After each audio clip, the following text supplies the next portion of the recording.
West Sacramento is proud to present a beautiful new dock for boaters on the Sacramento River. It serves as a gateway to West Sacramento's best dining, retail, art, and culture. It's on the beautiful Riverwalk, where you can take in nature, the skylines, and it's even an easy stroll to a River Cats game. To commemorate the new docks, the city worked with British artist Joshua Sofair to create a landmark that would bind the two cities on the river. This scheme comes from a established connection between West Sacramento and Sacramento, so that people have a sense that they're in one location rather than being in two separate cities.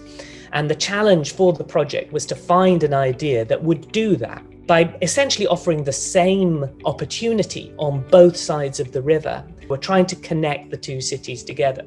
River crossing, I want to communicate with you, was the opportunity for people in Sacramento and West Sacramento to nominate someone to become the name of the dock in their city.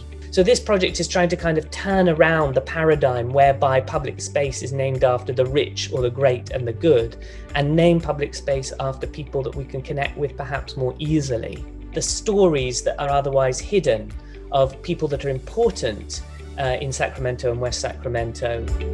The way in which the new names of the dock are commemorated are in large-scale lightbox installation that spell out the names using maritime signals.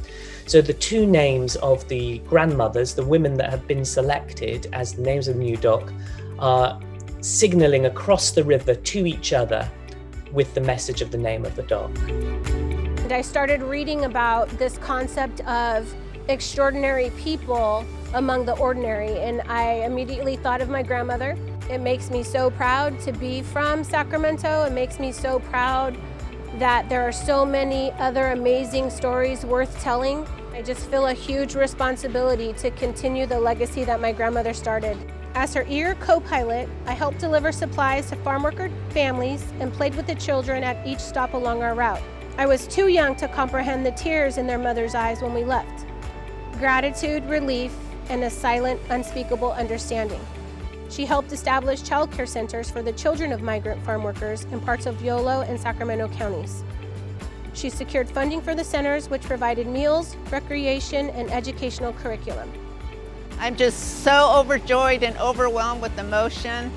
And it would have been perfect for her. She was a 5'1", 5'2" lady with a personality as big as that, as bright as that, with a heart that was of the same stature. This is an honorable moment for us to be able to recognize the contributions of my grandmother and to be able to ground ourselves here in West Sacramento in a way that honors the river as well. La Mama Hetenesh. In East Africa, the Nile River has always been a point of friendship. Wherever the river runs, the people would gather.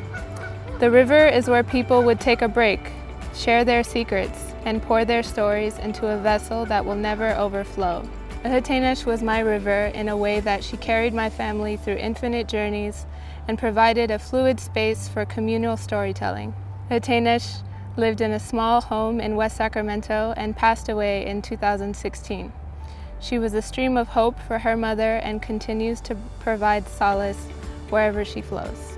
If our mother was here, really, she would be so much honored, humbled, and with all dignity and humility, she would cry. She always flows with this river.